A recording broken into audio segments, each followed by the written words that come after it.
परवा मी एक video post केला होता. शनी अमावास्या जी 16 मेला येतेय त्या संदर्भामध्ये. तर मला एका ताईंचा मेसेज होता, की "मॅडम जरा मराठीमध्ये सगळं एक्सप्लेन कराल का?" सो ज्यांची आता ढय्या चालू आहे किंवा अडीच की ज्याला आपण म्हणतो शनी ढय्या त्यांची चालू आहे, त्यांच्यासाठी. शिवाय मेष आणि मीन रास यांचं पहिलं चरण आणि मधलं चरण सुरू आहे. सो त्यांच्यासाठी प्लस ज्यांचा मुलांक 8 आहे आणि ज्यांची शनी महादशा चालू आहे, त्यांच्यासाठी हा एक खूप चांगला दिवस आहे. कारण तुम्ही शनी देवांना साकडं घालू शकता, की देवा महाराज आता ही परीक्षा खूप झाली आणि कारण तुम्हाला जाणवते, तुम्हाला दिसते, की तुमच्या प्रत्येक कामामध्ये डिलेज होत आहेत. पाहिजे तसं तुम्हाला तुम्ही कष्ट घेताय, पण पाहिजे तसं तुम्हाला रिझल्ट्स मिळत नाहीयेत. सो अशा प्रत्येकासाठी हा दिवस खूप महत्त्वाचा आहे. काही रेमेडीज मी तुम्हाला सांगतेय. ओम प्रां प्रीं प्रौ सह शनैश्वराय नमः किंवा ओम शम शनैश्वराय नमः.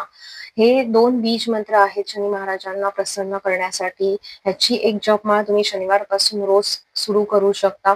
पुढचे काही दिवस जोपर्यंत तुम्हाला रिझल्ट्स मिळत नाहीत. दुसरा उपाय म्हणजे तुमच्या एरियामध्ये जे कोणी गरजू व्यक्ती असतील, नीडी लोक असतील त्यांना अन्नदान करणं.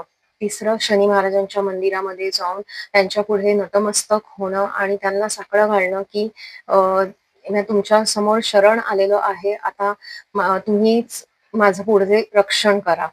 चौथी गोष्ट म्हणजे की तुमचं जे कर्म आहे, तुम्ही जे काही काम करता त्याच्यात 100% प्रामाणिकपणा असायलाच पाहिजे. कारण शनी महाराज ही न्यायाची देवता आहे. सो ते तुमच्या कर्माप्रमाणे तुम्हाला फळ देणार आहेत. सो हे काही उपाय आहेत, हे नक्की करून बघा शनी अमावास्यापासून आणि मला नक्की सांगा की तुम्हाला काय फरक पडला.